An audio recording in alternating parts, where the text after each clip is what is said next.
Question है आपका, कमल अपनी बहन गीता से 5 गुना बड़ी है, जो अपने भाई राम से 2 वर्ष छोटी है। यदि राम 8 वर्ष का है तो कमल की आयु ज्ञात कीजिए। तो सबसे पहले यहाँ पर आपको राम की आयु गिवन है, तो राम की हम आयु लिख लेते हैं 8 वर्ष है। तो 8 वर्ष हमने यहाँ पर लिख लिया है। और फिर कहा गया है जो अपने भाई राम से 2 वर्ष छोटी है। तो कौन छोटी है? तो गीता यहाँ पर छोटी है। किससे छोटी है? राम से। कितने वर्ष छोटी है? 2 वर्ष छोटी है। तो राम की आयु आपकी 8 वर्ष है, इसमें से हम 2 वर्ष घटा देंगे तो आपके गीता की आयु कितनी आ जाएगी? 6 वर्ष आपकी आ जाएगी। और पहली लाइन में आपको कहा गया है कमल अपनी बहन गीता से 5 गुना बड़ी है। तो यहाँ पर जो कमल है उसकी जो आयु है वो 5 गुना है गीता की आयु का। तो यहाँ पर 5 गुना कर देंगे। और गीता की आयु कितनी है? 6 वर्ष है। तो 6 से इसे गुना कर देंगे तो 6 पंजे 30 हो जाएगा। तो 30 वर्ष हो जाएगी कमल की आयु। और ये आपको ऑप्शन नंबर ए में गिवन है। तो दिए गए क्वेश्चन का हमारा ए आंसर ए हो जाएगा। क्वेश्चन है आपका, यदि ए बी के दक्षिण में है और ए सी बी के पूर्व में है तो ए सी के संबंध में किस दिशा में है? ये आपको यहाँ पर फाइंड आउट करना है। उत्तर पूर्व दिशा में, उत्तर पश्चिम दिशा में, दक्षिण पूर्व दिशा में या दक्षिण पश्चिम दिशा में।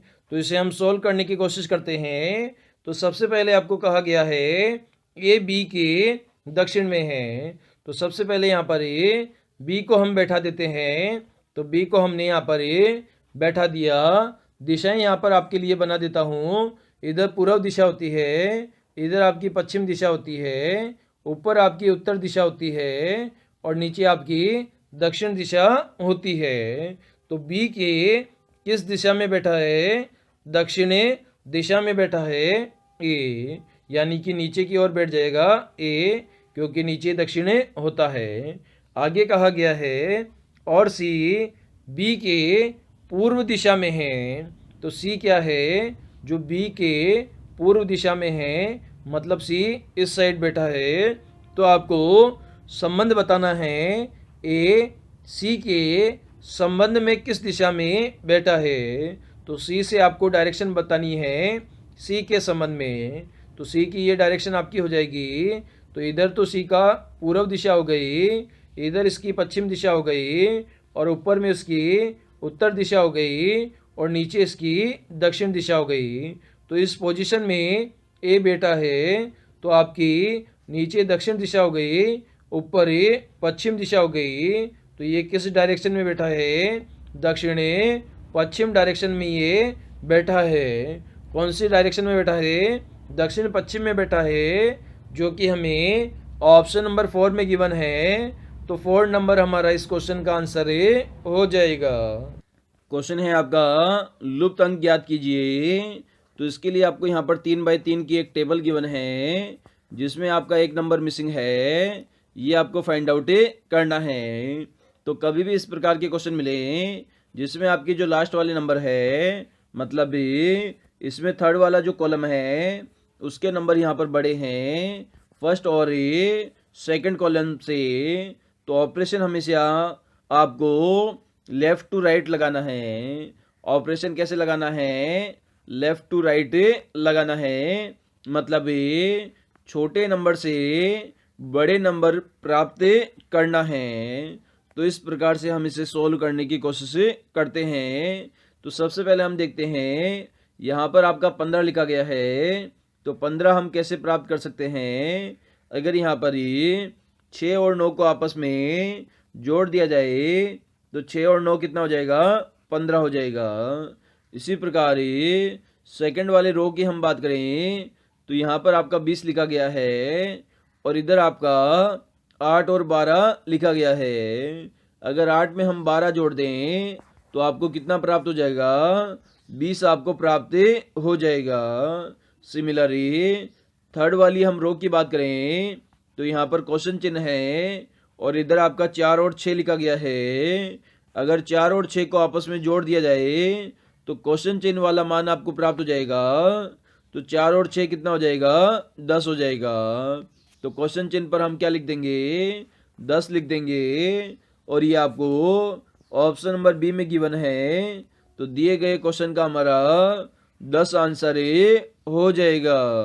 क्वेश्चन है लुप्त अंक ज्ञात कीजिए। तो इसके लिए आपको यहाँ पर ही 3 फिगर गिवन है। जो थर्ड नंबर आपका फिगर है उसमें आपका एक अंक मिसिंग है, ये आपको फाइंड आउट करना है दिए गए 4 ऑप्शन में से। तो पहले फिगर की हम बात करें तो जो मिड वाली संख्या है वो आपकी यहाँ पर बड़ी है। तो यहाँ पर जो आउटर की चारों संख्याएं हैं उनका प्रयोग करते हुए हमें बीच वाली संख्या फाइंड आउट करनी है। तो सबसे पहले हमें 15 और 5 का प्रयोग करते हैं। तो 15 में से हमने 5 को घटाया तो संख्या कितनी बची? 10 बची। इसी प्रकार यहाँ पर हम देखते हैं 2 और 6 आपका लिखा गया है। तो 2 के अंदर हमें 6 को जोड़ते हैं तो कितना हो गया? 8 हो गया। अब यहाँ पर आपको 80 प्राप्त करना है। तो 10 को 8 से गुणा करोगे तो 10 8 कितना हो जाएगा? 80 हो जाएगा। मतलब लेफ्ट वाली संख्याओं को हमने घटाया और राइट वाली संख्याओं को हमने जोड़ा और आपस में गुणा किया तो हमें 80 प्राप्त हो गया। सिमिलर प्रोसीजर यहाँ पर हम करेंगे। तो 9 में से हमें 4 को घटा देंगे तो कितना प्राप्त होगा? 5 प्राप्त होगा। इसी प्रकार 7 में हमें 6 को जोड़ देंगे तो कितना प्राप्त होगा? 13 प्राप्त होगा। और 13 को हम 5 से गुणा करेंगे 5 65 65 आपको प्राप्त होगा, जो कि आपको बीच में गिवन है। सिमिलर प्रोसीजर यहाँ पर फिगर नंबर थर्ड में लगाएंगे। तो लेफ्ट वाली संख्याओं को हम आपस में घटाएंगे और राइट वाली संख्याओं को आपस में जोड़ेंगे और दोनों को आपस में गुणा करेंगे। तो 13 में से हमने 11 घटाया तो आपका 2 बचा। इसी प्रकार 16 में हमने 8 जोड़ा तो संख्या कितनी आई? 24 आई। अब यहाँ पर क्या करेंगे? 2 को हम 24 से गुणा करेंगे तो 24 दूना कितना होता है? 48 होता है। तो क्वेश्चन चिन्ह पर आपका 48 माना जाएगा और ये आपको ऑप्शन नंबर ए में गिवन है। तो दिए गए क्वेश्चन का हमारा ए आंसर हो जाएगा। क्वेश्चन है मेजर का जो संबंध लेफ्टिनेंट से है वैसा ही संबंध स्क्वाड्रल लीडर का किससे है? Group captain, flying attendant, flying officer और पायलट ऑफिसर किनसे संबंधित है? तो सबसे पहले आपको दिया गया है मेजर दिया गया है और आपको दिया है लेफ्टिनेंट दिया गया है। तो ये दोनों ही आर्मी के अंदर पोस्ट होती है और ये सेम पोजीशन की पोस्ट होती है। मतलब जितना पद मेजर का होता है उतना ही लेफ्टिनेंट का होता है। उसी प्रकार स्क्वाड्रन लीडर और आपका फ्लाइंग ऑफिसर है, ये दोनों पोस्ट आपकी इक्वल है, बराबर है। तो यहाँ पर ऑप्शन नंबर सी यहाँ पर करेक्ट आंसर हो जाएगा।